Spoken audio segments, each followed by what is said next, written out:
The Biden administration wants teachers across the country vaccinated so they can open up classrooms for students before summer starts. Sound familiar? It's exactly the idea Oregon Governor Kate Brown got so much criticism for in late January. But the new federal priority does not take that into consideration. It's one rule for everybody across the country. The administration is telling Oregon pharmacies, which get their COVID vaccines from the federal government, to put a priority on teachers. Pat Hubble is a pharmacist who owns the Brooklyn Pharmacy in Portland. He's an independent business and part of the Health Mart pharmacy chain.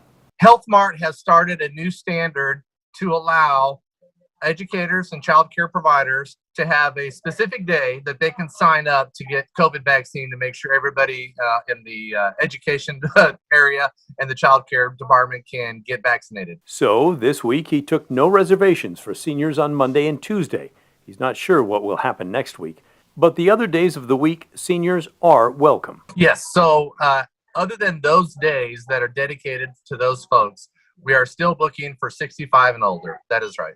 He's giving about 60 shots a day. You can check for appointments by going to the main Health Mart page, creating an account, and following the directions. The Oregon Health Authority pointed out that nobody at the federal level checked with Governor Kate Brown before they issued the new priority. They said in a statement, Governor Brown is working directly with the White House to update this policy.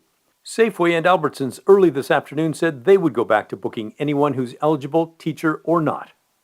In the meantime, state leaders say overall vaccinations are going well in Oregon and that Johnson & Johnson begins delivering 80,000 doses a week during the last 2 weeks of March, and then things should really take off. We're making some good progress.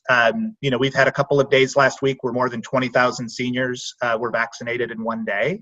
I think we're making some good progress to where we get to March 29th of having 75% plus of seniors with one dose by that point. Right now, the latest vaccine eligibility date for anyone over 16 in Oregon is the 1st of July. The way things are going, OHA folks think that date could move up significantly. In Northeast Portland, Pat Dooris, KGW News.